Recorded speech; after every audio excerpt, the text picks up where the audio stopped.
Hello, this is Amin, and this is session 23 of ASP.NET Core tutorial. In this session, we are going to create a partial view and describe what is partial view and when we use a partial view and how we can call partial view in our main view. Partial view actually is same as the view in terms of extension and also the nature of the file. But when we want to use a piece of view with logic in different places and we don't want to rewrite the code several times, we create a partial view of that part of view, and then we can call it in several different views. And also we can call our partial view with HTML helper or tag helper. This is a new content that we are going to use HTML and the tag helper. The partial view discovery somehow look like a view discovery. If we have areas, when we call a partial view, the ASP.NET Core is looking inside area and then views, and the first place is the subfolder of controller. Then ASP.NET Core is looking for our view inside shared, and also the last place that ASP.NET Core is looking for partial view is inside pages folder and shared folder. It is somehow look like a view discovery, and as we described it before, you can change this default routing by enter the full path of your partial view. And also later I will talk about the differences between the different method that you can call your partial view. Let's flip to Visual Studio and create our first partial view and develop more our project. This is our project that we developed throughout this tutorial. Let's back to the view that we created in previous session. This is the list view. And if you look at this part, the list of costs that we pass from our controller may be used in the different views. That's why I want to create a partial view of this part. And with these changes, my code would be more clear, and just I call my partial view to have a list of costs. Let's first create a shared folder. As I mentioned, if I want to use this partial view in different views in different controllers, I should put my partial view inside shared to be accessible from the other controller. And inside the shared, I create my view. I again select razor view empty, and I call my partial view underline cost list partial view, and I just add it. If you look at the structure of partial view, it's look like my views. I mean, in terms of extension is the same, and as my programming language is C#, the extension is still cshtml. Let me delete this part. I want to pass each object of cost to partial view, and partial view render it for me. And that's why I should have my model directive, and this time it is just one object passed to the partial view and it is rendered by partial view. That's why I don't need to have IE numerable model, and it is just daily cost models and cost object. And I just copied this part to here. As cost is not meaningful here, I should change it to model.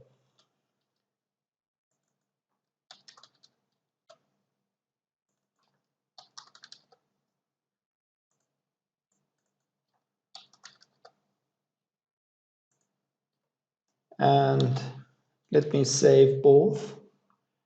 And here it is my partial view to render cost object and show it in one row. And I can use this piece of code in all the views that I have in even in different controllers. Let's back to list view. There is several methods that I can call my partial view. First, I want to try to call my partial view with partial HTML helper. And partial and partial async method has 4 overloaded version. And the first one, if I don't want to pass any object and data to my partial view, I can use the first one and just mention the name of partial view. And the second one, which I want to use, I should add partial view name and model that I want to pass to my partial view. And let me copy name of partial view here. And also I will pass cost to my partial view. But if you look at the error and warning part, I receive one warning which is related to the partial, and it is mentioned that it may happen the application deadlocks. And for solving this issue, I can use partial tag helper or partial async instead of the partial. Let's this time use partial async tag helper, and the rest is the same. And I delete the partial one, which is not recommended, and save it and run the project to see the result. My project is up and running. Let me go to cost and least action method. As you can see, I receive a trading error because when I use async method, I should use await keyword before my method. I added await and run the project once more. Let's go to cost list again. And this time you can see I call my partial view without any error, and it is look like the time that I had that piece of code inside my list view. The other way that I can call partial view is render partial and render partial async. It is the same, but it has some differences between partial async and render partial async. If I use again HTML dot render partial, I receive same error.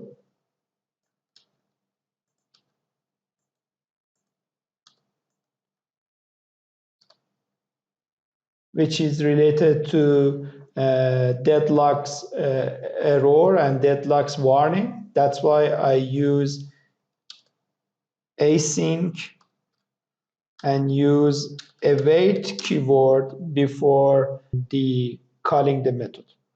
If you look at these two syntax, except naming of the method, this one I should add at, but for the second one, when you want to use render partial async, it should be inside a C# code block, and also you should add semicolon end of the method. Let me comment the first line and save the project and run the project and see the result again. And you can see it is the same result, and this time I use render partial async instead of partial async. But except the syntax, there is some other differences between partial async and render partial async. If you look at the partial async, you can see the output of the partial async is HTML content, and you can store the output of the partial async inside a variable and use that variable in our project. But the output of the render partial async is somehow void, and it's stream the output of the HTML in the result of response, and there is no any output result for render partial async. In theory, the performance of render partial async is better than partial async because, as I mentioned, render partial async is directly create the result inside of the final response, but in partial async, it's return a HTML content, and inside the main view, it is rendered again. The third way of calling partial view is using tag helper, but for tag helper, first I should inject tag helper to my view. For adding tag helper, I should use @ add tag helper star, comma, and Microsoft ASP.NET Core.mvc.tag helpers. Now I can use tag helper in this view. Let me comment these lines, and this time I use partial tag helper. When I want to use partial tag helper for calling the partial view, I should use name at the name of partial view here. Also for pathing data to the partial view, I should use model, and I pass these costs to my model. This is, the result of this one is equivalent to this one, and it is async behavior, and it is exactly look like using this tag helper. Let's save it and run the project again. Project is up and running. Let's go to the cast and list action method. And as expected, the result is the same, and this time we call our partial view with tag helper. That's it in this session. Thank you for watching us. Text version of this session is available in description and also in our website. Link of our website and our social media channels are available in description. Subscribe our YouTube channel and also click on the bell to receive the most updated news from our site. Once more, thank you for watching us.